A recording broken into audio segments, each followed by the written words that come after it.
হাওড়ার নিশ্চিন্দা থানার অন্তর্গত সাপুইপাড়া বসুকাটি পঞ্চায়েতের তৃণমূল প্রধান দেবব্রত মণ্ডল গুলিবিদ্ধ হয়েছেন। এই দেবব্রত মণ্ডল গত 2 বছর তিনি সাপুইপাড়া বসুকাটি পঞ্চায়েতের প্রধান হয়েছেন। সেই 2 বছর পরেই তার প্রভাব প্রতিপত্তি বেড়েছে। স্থানীয় বাসিন্দারা তেমনটাই জানাচ্ছেন। এই দেবব্রত মণ্ডল তৃণমূল নেতা, তার ইমারতি সামগ্রীর ব্যবসা রয়েছে। বালির সাপুইপাড়া অঞ্চলে তার যে বাড়ি রয়েছে, সেই বাড়ি সংলগ্ন এলাকাতে একটি বড় যে মাঠ, সেই মাঠের মধ্যে তার ইমারতি সামগ্রী ঢাই করা রয়েছে।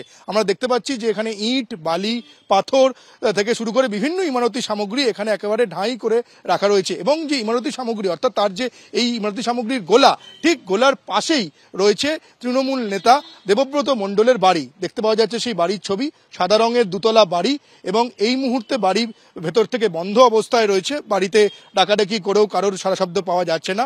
দেবব্রত মণ্ডল এই মুহূর্তে তিনি এসএসকেএম হাসপাতালে চিকিৎসাধীন। তার উপর যে গুলিচালনা ঘটনা ঘটেছে, পুলিশের প্রাথমিক তদন্তে যেটা উঠে এসছে যে এই যে সিন্ডিকেট ব্যবসা রয়েছে তার, এবং মূল যে অভিযুক্ত বাসু চৌধুরী, তারও সিন্ডিকেটের ব্যবসা রয়েছে। দুজনের সিন্ডিকেটের বিবাদের জেরেই এই অশান্তি এবং এই গুলিচালনা ঘটনা ঘটেছে বলে স্থানীয় বাসিন্দা এবং প্রত্যক্ষদর্শীরা তেমনটা জানাচ্ছে, এবং পুলিশেরও প্রাথমিক তদন্তে সেই উঠে এসছে।